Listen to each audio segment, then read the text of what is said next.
Mesdames et messieurs, chers collègues, il me revient en effet, en qualité de président du conseil d'administration de l'INRS, d'ouvrir les débats de cette journée consacrée au travail de nuit.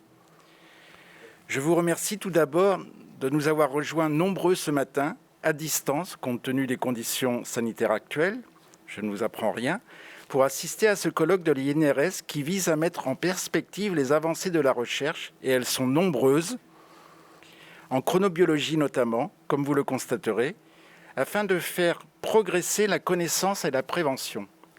Car là est tout l'enjeu malgré les risques.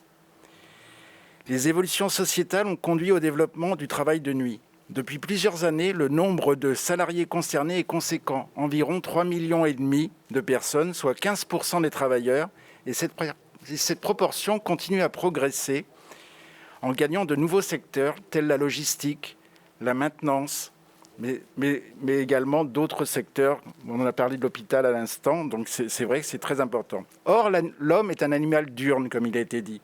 L'être humain, le travailleur que nous sommes, est doté d'une horloge interne, essentiellement synchronisée sur la lumière. Contrarier cette réalité a des effets significatifs sur la santé et sur la sécurité. Le travail de nuit a un impact négatif sur la vigilance. La dette de sommeil est à l'origine de nombreux accidents dus à des phénomènes de somnolence, que ce soit pendant la durée du travail, bien entendu, ou pendant le trajet travail-domicile. Le travail de nuit peut aussi interagir avec le métabolisme, le système cardiovasculaire. Comme l'INRS y est intéressé en étudiant le lien potentiel entre maladie cardiaque et travail de nuit, dont les premiers résultats vous seront présentés en avant-première aujourd'hui.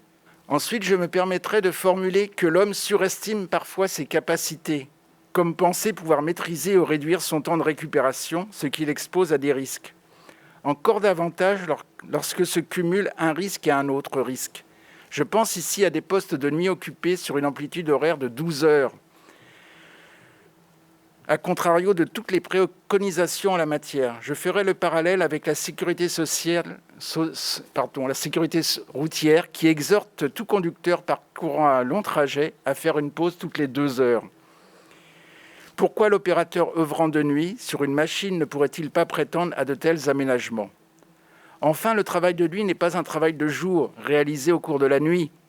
De par ses particularités, il ne peut être évalué selon les mêmes critères et se doit de rester l'exception. Vous l'aurez compris, cette organisation de travail ne peut être banalisée.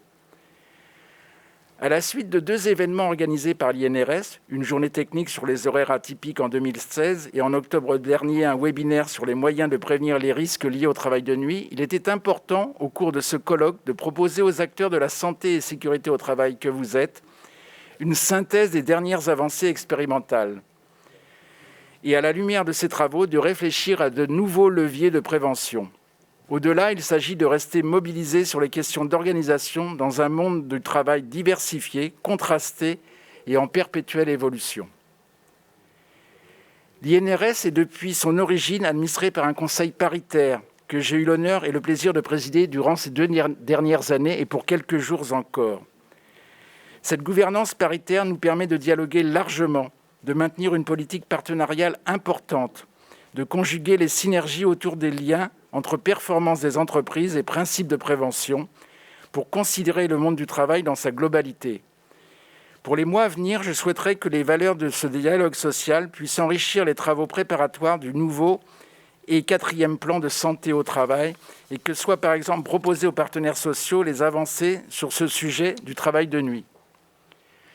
Pour finir, je tiens à remercier chaleureusement les organisateurs, intervenants, experts et spécialistes qui prendront la parole aujourd'hui, qu'ils soient à Paris ou au centre de Lorraine, afin de vous apporter un éclairage nouveau qui, je l'espère, alimentera vos réflexions sur la santé et la sécurité au travail. Mesdames et messieurs, je vous souhaite une excellente journée d'échange, au cours de laquelle je vous invite à interagir avec les intervenants.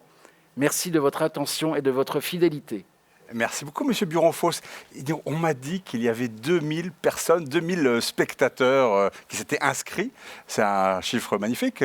Alors c'est un chiffre extraordinaire, je dirais qu'il n'y a jamais eu autant de monde. C'est vrai qu'on avait plutôt l'habitude de faire des choses en présentiel à 150 ou 180 personnes. Voilà. Donc là, 2000, c'est tout à fait prodigieux. Alors on multiplie par 10. On multiplie par 10.